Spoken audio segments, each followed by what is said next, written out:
Molly is a Claude Hamilton that works on the Fat Controller's Railway.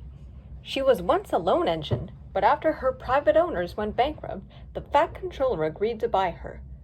Now Molly works on the branch line that runs along the Skarloey Railway.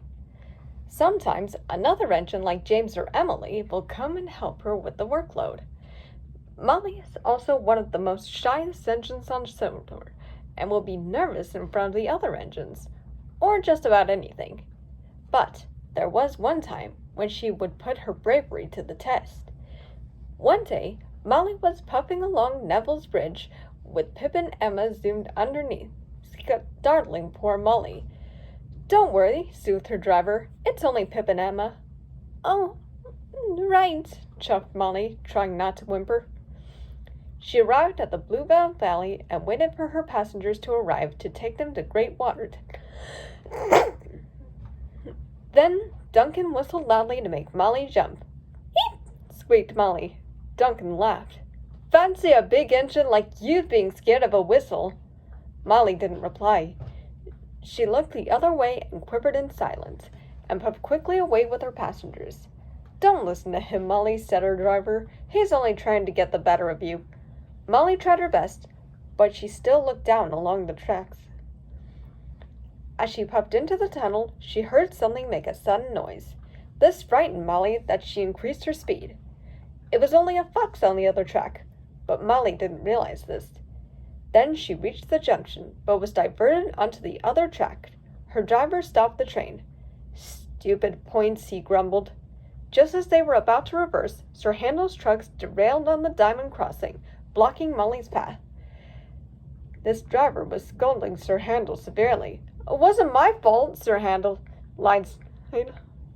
"You'll do anything to get out of work, won't you?" said his driver. "Never mind that," said Molly's fireman. "How do we get out of this mess? We've got passengers to take." Sir Handel's crew went to help, and Molly looked beyond the track. "What's down there?" asked Molly. "That's the old track to the Rolling River Bridge," said her driver. "It's not been used for a long time now. Apparently Thomas went along it before discovering Great Waterton. It was rebuilt after it collapsed with stronger supports, but plans to go beyond the line was cancelled due to budget cuts." "What do you think is on the other side?" "We could have a look," suggested the fireman. "I suppose it's worth a shot," said Molly nervously. The passengers thought a mystery tour was a great idea. It was better than waiting for help. So Molly then puffed down the line. The track was rocky and green with trees and moss. Molly thought this could be a chance to prove herself that she is brave. Soon they came to Rolling River Bridge. The bridge was old and the ribbon was very dim. "Oh my," shivered Molly as she puffed along the bridge. "I am brave, I am brave, I am brave," she chuffed. The bridge creaked as Molly chuffed along, hoping it would all be over. Then, all of a sudden, found herself on the other side. Molly was proud of herself that she gave a timid whoo whoo of her whistle. "Well done, Molly," said her driver. Molly continued on her way and puffed through the overgrown bushes. Suddenly, she could see an old station with a massive waterfall behind. Molly and her crew were amazed. "It looks beautiful," said Molly. The driver, fireman, and the passengers all began to view their surroundings on the platform. "My goodness, this is the old station of King Falls," said a passenger. "King Falls?" chuffed Molly. "This must have been one of the stations before the Northwestern Railway was formed." Molly was excited, but not for long. Molly could see something rustling in the bushes. Molly was terrified. Then, from the bushes, out popped a family of skunks, smiled Molly. But her crew and passengers saw the skunk and ran inside the coaches.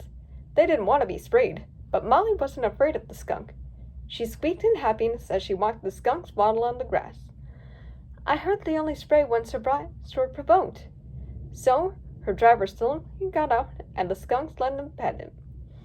"See, there's nothing to be scared of," chuffed Molly, feeling very pleased with herself.